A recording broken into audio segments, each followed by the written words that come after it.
Simone Gbagbo à la présidence en tant que chef de l'exécutif. L'ex-première dame y croit.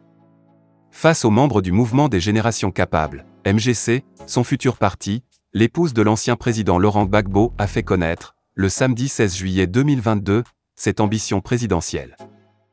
Le mouvement des générations capables, MGC, est la future formation politique de Simone Gbagbo. Mouvement citoyen à l'origine, le MGC va être transformé en parti politique. Et c'est d'ailleurs avec cet instrument que l'ex-première dame entend conquérir le pouvoir d'État dans tous ses démembrements. Pour des observateurs de la scène politique ivoirienne, cette ambition n'est pas une surprise. Cela était prévisible parce qu'heureusement ou malheureusement elle n'a pas repris langue avec les cadres de son ancien parti politique. Et tout montre qu'elle est partie pour faire cavalier seul. Elle développait pas mal d'activités politiques dont elle est la figure de proue.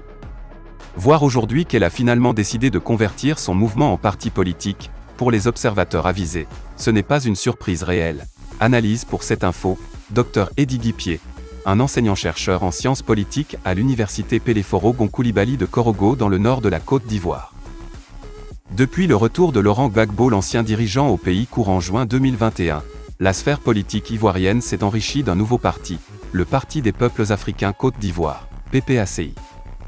Quelques années avant, des ruptures ont eu lieu entre les alliés du RHDP, l'actuelle formation au pouvoir.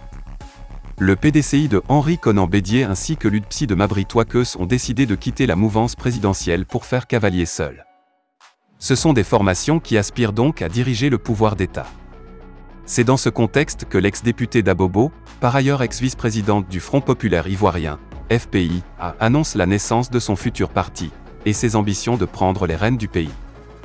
Quelles sont ses chances dans cette conquête au regard de la configuration politique actuelle en Côte d'Ivoire? Les chances ne seront prouvées que par le biais de la compétition électorale dont la plus proche sont les élections locales, à savoir les municipales et les régionales.